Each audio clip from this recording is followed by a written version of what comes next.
musidɗo waran koye jungo giɗo si tawi koye jungo gaño ko sende men o waɗilan haray ko andingol ɗon docteur Fayamini Mono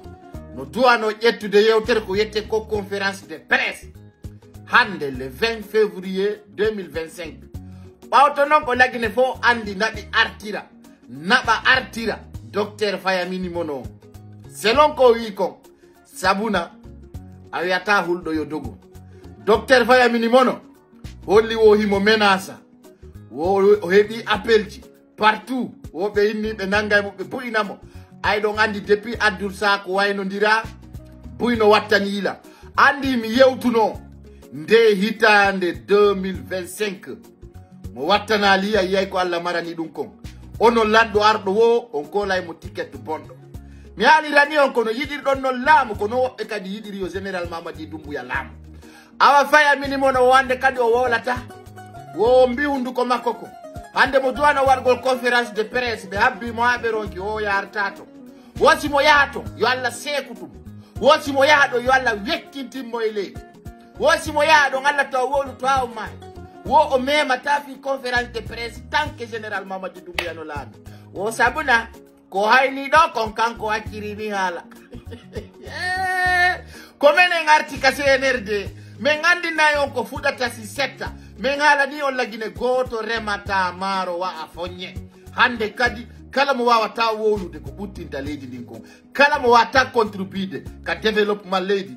a arata harna guinéɓe ɓe gaduna hay ko yiɗa uno sorti sekko mum on va mettre les faits le pays n'est pas commandé awa yo men nantu ɗum nde ɓe woyoɓe nantu awa docteur Fayamini Mono wo wolta wo hande kadi o watti hoore makko bobo wo wiyata boni o wiyata moƴƴi wo himo mankirani ko jogomo himo diwna mi haalani o kala marɗo parti politique yo soodu kasange kala darotoɗo yenna général Mamadi Doumbouya yore fenade toña yo soodu kasange yimɓe ɓe mbuyinte dey général Mamadi Doumbouya anda hay fiiɗum naafi bappa Bala Samura ɓe ganda fiɗum de kono andi ɗo non ɗo woni pré défendugol opposant ɓe mon ɓe défendugol penale mon de woɓɓe go kayno toon ɗo woni pré défendugol Mamadi Doumbouya joni mi haalani on hay kulle ɗen ka burure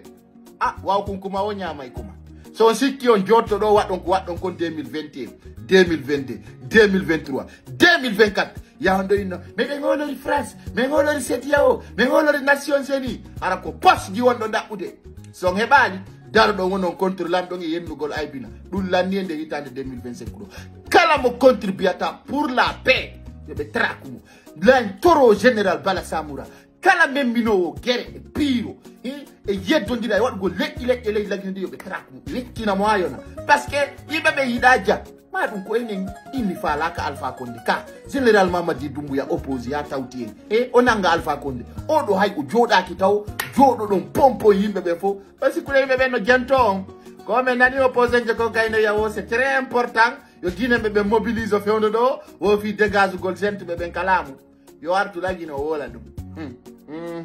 on anda e waru hoore accali ko wara ɓen acca ɗaɓɓitede son sikki koko wolton kon américain france ma allemand wolote lagine on tawa e général Mamadi Doumbouya ko ɗum suttuɗo laamu waru ngu on bonnay ngu musidɓe jonnodira en juuɗe haala ka nafata kan en sokka juuɗe mum mais ronki guere ronkama kof yimɓe ɓe ronki o wonana général Mamadi Doumbouya o jooɗo fof to haala makko ngu feƴƴa poye mbaara haray ko ɗum fewndi Fayamini Mono o wolta wowlu tun ti va lire l'air à vous ordres.